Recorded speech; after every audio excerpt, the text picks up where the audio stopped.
First heard about the bombing of Pearl Harbor. I was at home listening to the radio. I think the program was The Shadow Knows. I'm pretty sure it was. And Pearl Harbor didn't mean much to me. I didn't know where it was. And it said it was in Hawaii.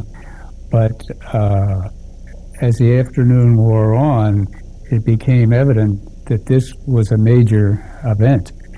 And President Roosevelt spoke up about a day of infamy and this sort of thing. When my parents came home, I told them, and they didn't believe it. And so it pretty much unwound from there. And then take me to enlisting. That was December 41. And I went to school. I was in school, high school at that time. Went to college in 1942, September, and was in school for a few months and was getting more and more restless. So I enlisted in the Air Corps in December 1942. And I was called up in February 1943. Fortunately, because at that time my concentration was so poor, I would never have passed the second semester. The first was okay. And I went first in the Army. At that time, there was no Air Force. It was U.S. Army Air Force, Navy Air Force, and so on. So I went first to Miami, which was tough duty. Miami Beach, and it was fine. It's where we learned to march and the general orders and all the things that go into the Army. One of the things that strikes me from down there, we patrolled the beach because they were expecting German submarine crews to come ashore, which was rather ridiculous because we had no ammunition and couldn't have done a darn thing about it. But it was just part of the basic training. And from there, I went to a classification center in Tennessee. And like most other guys, I wanted to be a pilot. And at the classification center, you take 3 days of pretty extensive testing, psychological, physical, psychiatric, the whole gamut of things. And they told me at the end of this time, Miller, you will be a navigator. 9 is the best you can do. I had a 9. I had less for pilot and bombardier. And I objected to this, and I told you this, that they said, you either be a navigator or you go to mechanic school. Well, that was a real no-brainer because I wanted to be an officer. There are a lot of advantages to it. So at any rate, I went to Monroe, Louisiana, and trained to be a navigator. It was actually a year's course. First 3 months were just basic training like anybody else, physical, education, and all that kind of stuff, the obstacle courses. And we had classes in navigation and stuff. And following that for 3 months or 2 months, whatever, I went to gunnery school, which was a lot of fun, really. And then back for the rest of the year to Monroe in advanced navigation training. Now, did you have particular skills that made you well-suited in the Army's eyes for navigation? Not that I know of particularly. Maybe they were skills that I didn't have to be a pilot. Really, I'm not sure. But you must have been maybe good at reading maps or good with mathematics or... To get a 9, something went right or wrong. And at the end of navigation school, they chose a few of us, and I really think, and it's really blowing your own horn, that they took a few of the top guys in the class and sent to radar school. And this was in Boca Raton, Florida, which was another real nice place to go. At a real posh hotel. It had been stripped but it was very nice and very close to Palm Beach. It was just a great place to be.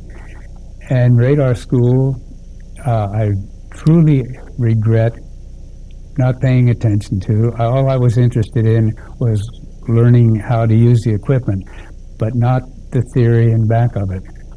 And I knew that if it broke down, I wasn't going to be the guy to fix it when it was airborne. After radar school, we got together as a crew in Grand Island, Nebraska. And there were 11 guys on the crew, and we were very, very compatible and really had a lot of fun. We had to get over the water training, so we went to Cuba, to Havana. This was pre-Castro. It was fine. Went to Puerto Rico. This is good duty, and I enjoyed all that. Who would you say you were closest to of the guys on the crew? Probably my bombardier, although I was the best man for my co-pilot. He got married while we were still in Nebraska, not long before we left the country. We eventually then got sent to Tinian, and initially we went to Saipan, which is just 3 miles away across the channel, and the guys there had been bombing Japan for a month or two, and we went over in January 1945, and their bombing missions had been at high altitude. The B29 was said to be a high altitude bomber. It was the Super Fortress. The Standard Fortress was a great plane in Europe and in the South Pacific. The Super Fortress held more bombs, went farther, and was supposed it would go higher. And I think one of the great things about it, you didn't have to wear all the gear, the oxygen mask. It was a pressurized cabin, just like your 747s, and it was really quite comfortable at any altitude. But the guys were missing the target. They bombed Tokyo and wherever else, and they weren't coming close. So our first mission was to Tokyo, and the general was Curtis LeMay, who made the radical shift from 30,000 feet to 6 or 5 or 7,000 feet. And these were high-level bombers, and now we were going low. And we didn't find this out until right before the mission, and everybody oohed and awed, kind of, how can you do this? And so this is how it went to the first mission. So you assumed quite a bit more risk. You went up one plane at a time, at night, at 5,000 feet, 6,000 feet. It wasn't wasn't the big formation, although about a half, maybe even 2/3 of our flights were in big formations in the daytime. At night, you couldn't do this. So we would go singly. We would start our briefing maybe 1 or 2 o'clock in the afternoon and take off at 3:30 or 4 in the afternoon and arrive in Japan at 10, 11, or 12 o'clock at night. And it was really quite interesting in that on the way up there, we often heard Tokyo Rose. And I don't know what her role was supposed to be, but I think most of us enjoyed her. And she knew where we were going, and she would choose a guy's name on the crew that she knew, or in the units that she knew, and tell them they're waiting for you. And it was fine. It was very entertaining. And the flight up there was one of the worst things about the whole mission. First of all, the plane was overloaded by about 12 to 15,000 pounds. A good chunk of that weight was gasoline. We had 5,500 gallons of gasoline. The rest were bombs, anywhere from 15,000 to 20,000 pounds of bombs. And many of our missions were incendiary bombs, so they just explode on impact. And so being overloaded, even though we had very long runways, one of the most hazardous things was the takeoff. And initially, they were in a hurry to get the planes off the ground, so they took them off at every 30 seconds. And that was semi-catastrophic because they hit the prop wash, the turbulence, from the guy in front of them. And that was at a time when they really were not going very fast, and they had the least control of their airplanes. And then it was stepped up to every minute. And that part was better. But getting off the runway was always a challenge. And I don't know whether they were 10 or 12,000 feet, but they were long runways. And we barely made it off time and time again. Everybody sweated it out. And then we went up to 300 feet and leveled off. Not like the 747s or whatever today, who just keep going up. Because if we didn't level off, the engines got real hot, and that was potentially catastrophic. Did you have any planes that went down that didn't make it off the runway? We did.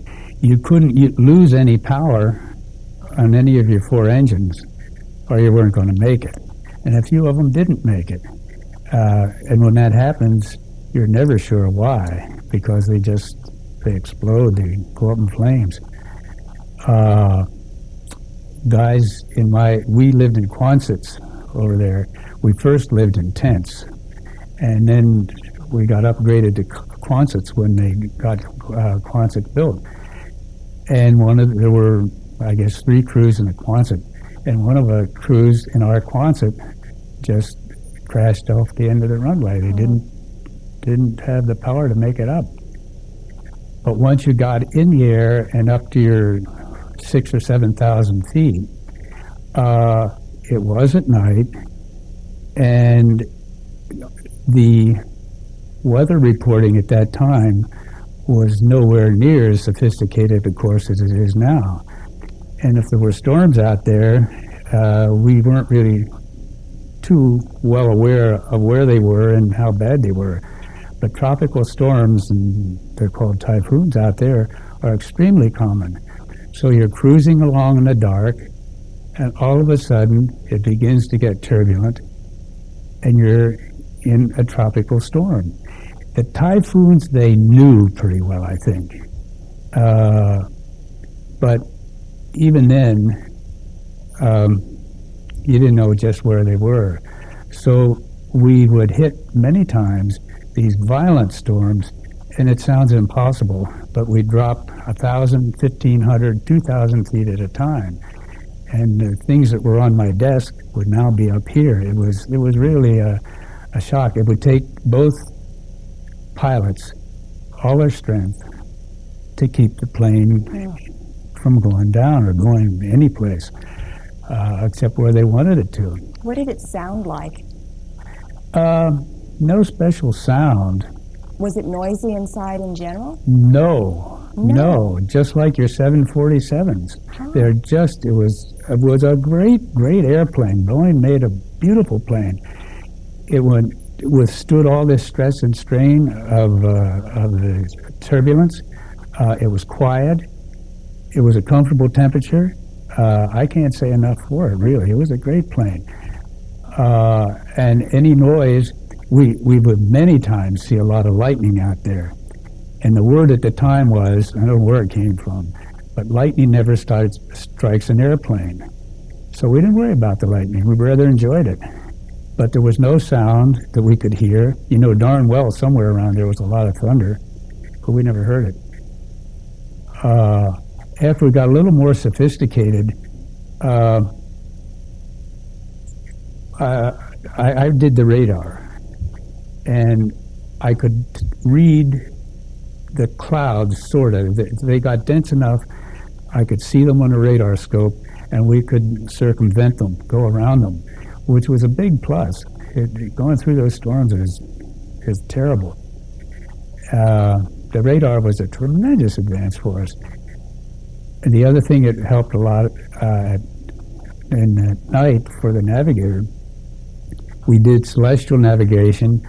That's all we had. But we did have a few islands. Iwo Jima was one of them we went very close to. And you could see it on your radar scope and said, be a checkpoint. Iwo was maybe halfway to Japan. It was 3 or 4 hours out. So it was a nice checkpoint en route, both coming and going.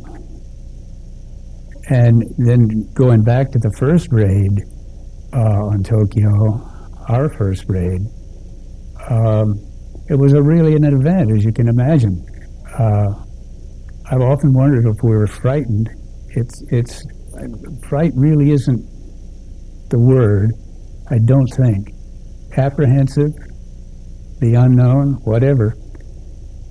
But we went to the east coast of Japan and then went west into Tokyo, which is not really too far from the coast. And we were one of the latter planes to take off. And we could see Tokyo burning from 50, 75 miles out.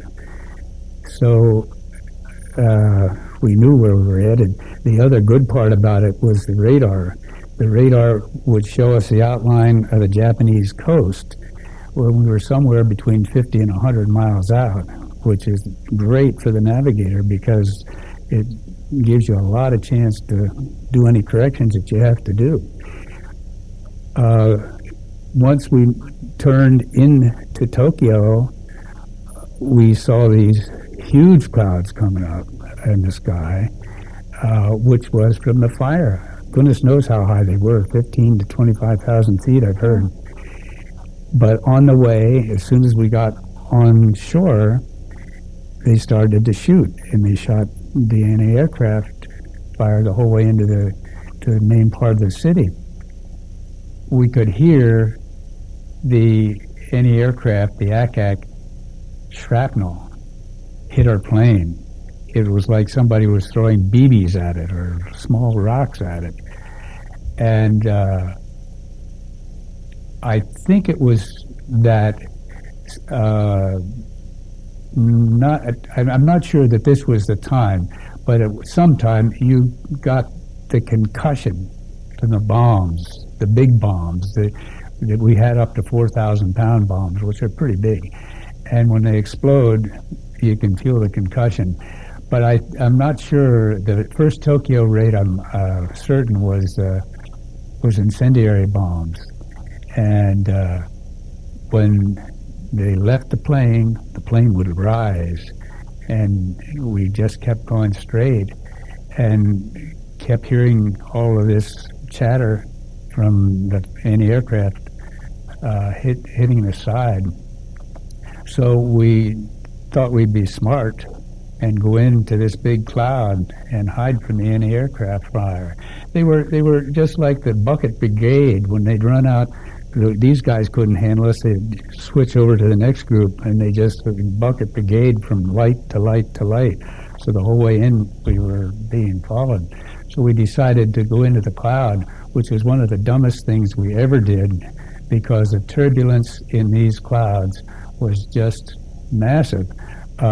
There was a horrible fire at that time, and actually you could smell flesh burning. It was gross. From the ground? From the ground.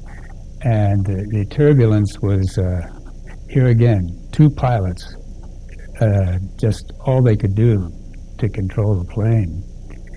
And we got out of there as quickly as we could, and damage you inquire about.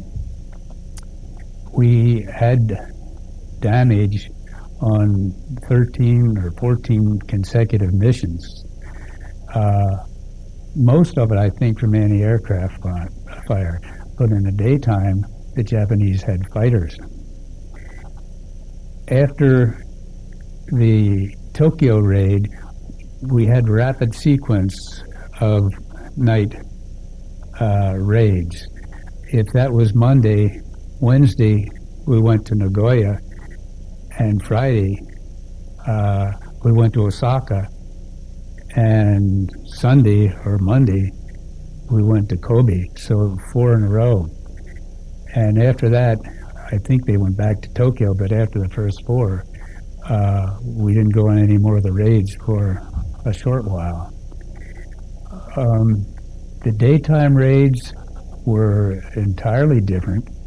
The takeoffs were just as ugly and nasty.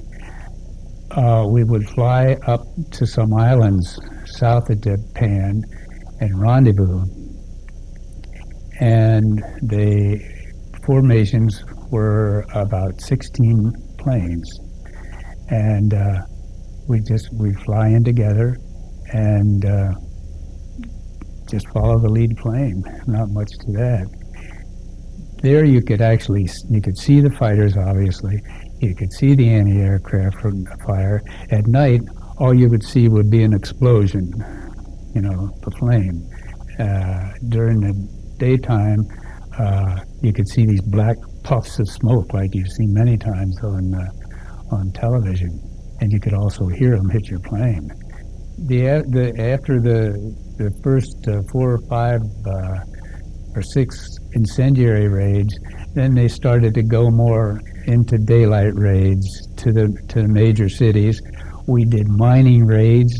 There was a place in Japan from the inland sea out to Asia called Shimonoseki Straits, and this was vital to them because if they couldn't get out there, they had to detour way around to get over to the Asian coast, where I think Japan got a lot of supplies and so on. I'm not sure about that, but at any rate, we dropped mines in Shimonoseki Straits.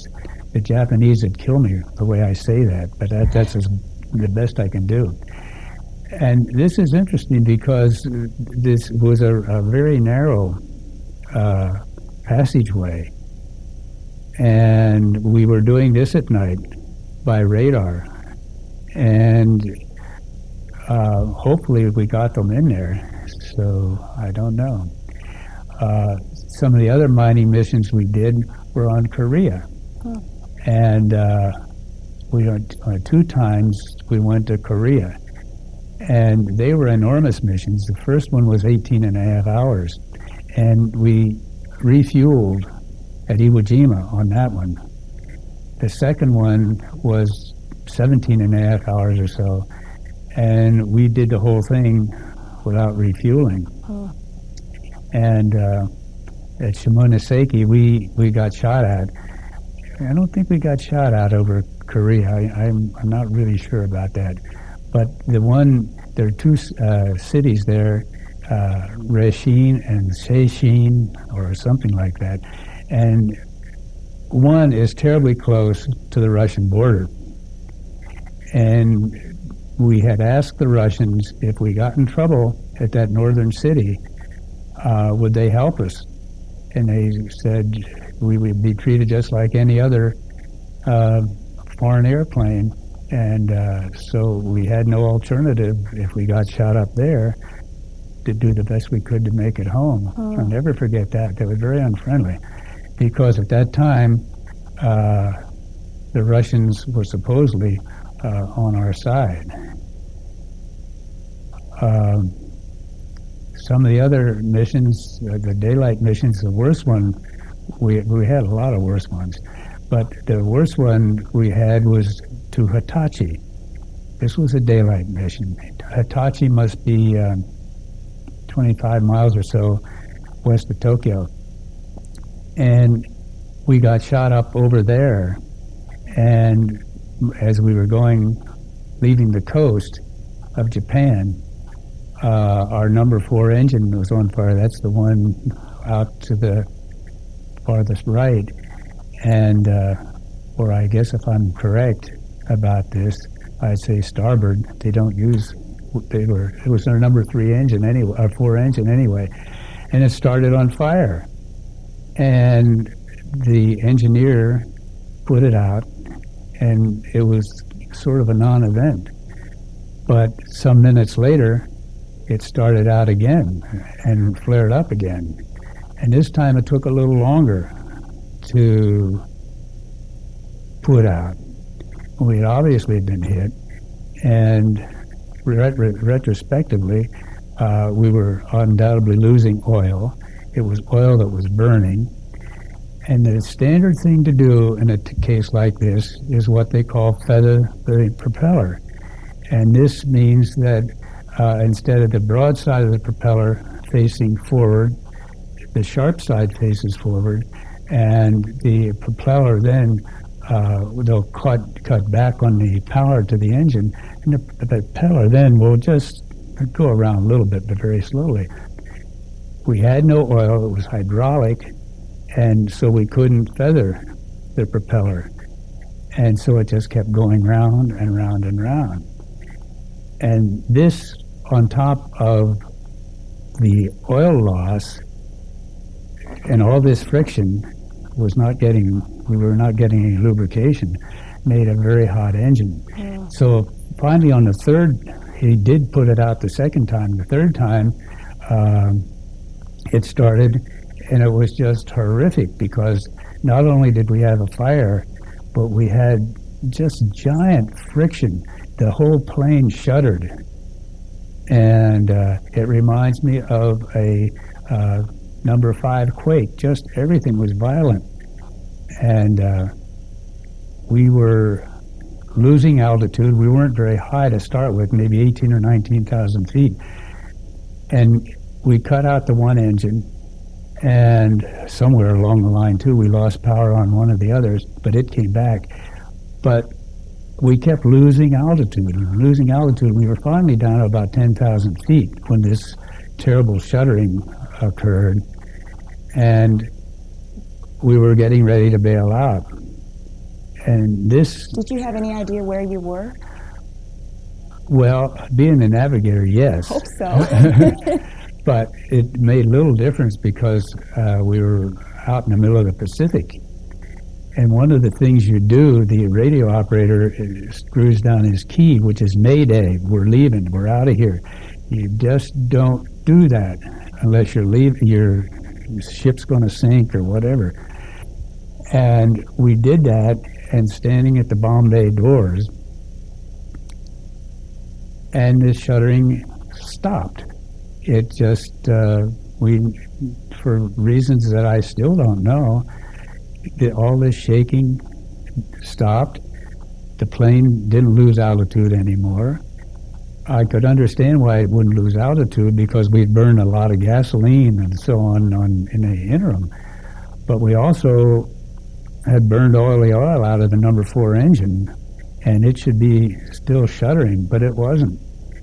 So we didn't think we could make it home, but we were a heck of a lot better off than we were with the thing on fire and shaking. So we headed for Iwo Jima, which is about, as I said, 3 or 4 hours from Japan. And I think at this time we were probably a couple of hours from Iwo Jima. And we knew we had one shot at it, because if you missed the runway or something went wrong, we didn't have the power and so on to take off again. And by this time, the Marines took Iwo in March of 1945, and this, I believe, was in April or thereabouts. But the fighting was pretty well tapered off on Iwo. They did have a runway that the Seabees built, which was more than adequate. And we had a real good pilot, and he just laid the plane right down on the runway. and everything turned out real well. As I mentioned to you before, my bombardier said the first thing we did when we jumped out was hit a foxhole, and I had no recollection of that whatsoever. But he had a lot of souvenirs from shells out of that foxhole, so I believe he was right. It's just my memory. The plane was kept on Ewell, and whatever they do with them up there, I don't know. But one of the things I also remember, because I think the Marines did a fabulous job, they had the short end of the stick, really. But they said that they would rather do what they're doing than what we were doing. And because they had seen a number of B29s come in various states of disrepair. But the next day or two, we took off for home in another plane and resumed our missions. Was it hard when you've had a close call like that? Is it hard to get back in the plane? And no. No, not really. Another day, huh? Another day. The driving force to me and to my crew was to get home.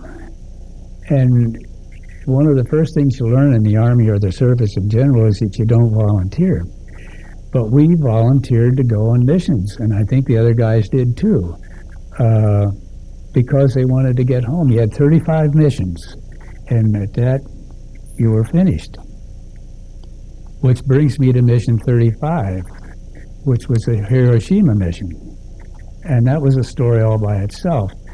These guys that flew the atom bomb came to our island sometime in the early summer, I think. And they were sequestered off in a separate unit. And I don't know who talked to them, but the word out was that they said they were going to end the war. And we applauded that. We thought, our biggest bomb was 4,000 pounds. We thought they must have had 10,000 or bigger. And we had no clue to what it was all about. And they flew a few missions over Japan just to give them the training. Essentially, by that time, the Japanese were not putting up much resistance. And this would have been, why they started, we had 27, 30 missions in, and things were really tapering down. Again, I don't know for sure, but it was a general feeling of the people in our groups that the Japanese were saving what they had for what was going to be an invasion. The Navy had choked off their oil supply and their gasoline supply and a lot of other things, so they were conserving what they did have, and they weren't sending a lot of stuff up for us. So they were saving it for potential land invasion? Yes, absolutely. And the United States was planning for a land invasion. I don't think there's any doubt about that, although nobody officially ever told us that. But at the briefing for this Hiroshima mission was our crew, and I'm not absolutely sure how many others. They had an alternative target other than Hiroshima, and maybe two, I'm not sure. I'm not sure whether Nagasaki was one of them either. But at any rate, our part in this mission was to circle off the coast of Japan and lead, if these guys got hit or got in trouble, lead them to the American submarines, which were off the coast of Japan. And so during the briefing, everything was routine for us pretty much until they said that they were going in at 30,000 feet. And the crew that was taking the bomb and knew what was going on just moaned. They knew that this was going to be a big explosion, and here we had never been above 18, 20,000 feet, so we didn't really understand what they were moaning about. The mission, from our part, Went really quite well. We got up at 2 or 3 in the morning, took off and got off the coast of Japan somewhere at 8:30 or 9, and we just circled over the mainland. Nobody bothered us, no any aircraft fire, no Japanese fighters. We were, I'm not sure how far from the target, but whatever it was, we didn't see this big mushroom cloud. We got bored after a while. They were supposed to check out with us when they left the Japanese coast, but nobody told us that they were out of there. And I think after seeing pictures of what they witnessed, they were probably pretty shook up and amazed at what went on, and really weren't too clued in on telling us they're leaving. So they just peeled out, and you never really hooked up with them? Never saw them any time. We were all on our own. They were on their own. We never saw them at all. And then you really still didn't have a sense of what happened? Had no idea what happened. We figured that whatever they did should be over by now, and went home. And then we heard while we were playing poker the next morning that a bomb was dropped, an atom bomb was dropped on Hiroshima. And it really had not much effect, it's just deal the cards. So a bomb was dropped on Hiroshima. Nobody knew what an atom bomb was where we were. And when did you begin to understand the impact? I can't tell you. Probably after the Nagasaki raid, the second raid, we had no television, we had no pictures, we had no idea really what went on. But after the Nagasaki raid, and what a catastrophe that was. Why? Why do you say that? It was for the Japanese people, the people that were there. I think we had some idea. By radio, we were getting bits and pieces. This was an enormous change from regular bombs. And then it wasn't terribly long after that the peace came.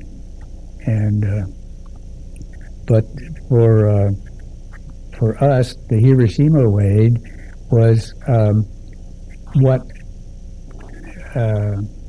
just a milk run for us. And the guys on their last mission were always given a milk run to make sure they could that they'd get home. And we were fortunate enough to get that. After that, we were sent over to Saipan and then put on a ship and came home. It was rather interesting, too, because there were just 2 of us on a Liberty ship that went, at best, 6 knots an hour. And I don't know how many thousands of miles we were, but if you calculate this out, at 6 knots an hour, it's a long trip. And somewhere out there, 2 things. First of all, 3 things. They still didn't trust the Japanese submarines would know that the war was over, so we were all blacked out. Number 2, we had no communication with anybody at all, and the whole thing was by that time we did know about the bomb, so that gives you some time frame. But it was pretty horrific. In spite of how horrific it was, do you share some of your comrades' feelings that we've talked with already, that it was absolutely a necessary thing to do? No doubt about it. I just get so upset when I read about these many academicians, I think, are the ones that say that the Japanese were beaten, they were about to surrender. I think it saved many, many lives. The number 500,000 has been mentioned many times, perhaps more, but we know how vicious and what fine fighters the Japanese were on the islands from Guadalcanal the whole way up the Pacific to Okinawa. They were great fighters. They were going to kill a lot of American men and women. And for anybody to say that this wasn't necessary, I think is unwarranted. They say, okay, the Japanese were finished. They had lost their power and ability to make a war. But when somebody's homeland is being invaded, I just think that's an irresponsible way to look at it. And if you talk to any of the people, at least that I've talked to, who were headed to the Pacific to invade Japan, you know that universally they're just delighted that the war was over. Many of them wouldn't be here today. And if you are sitting in academia in a nice soft chair someplace, 30 or 40 or 50 years later, you can pontificate. But when you're on the scene, it's altogether different.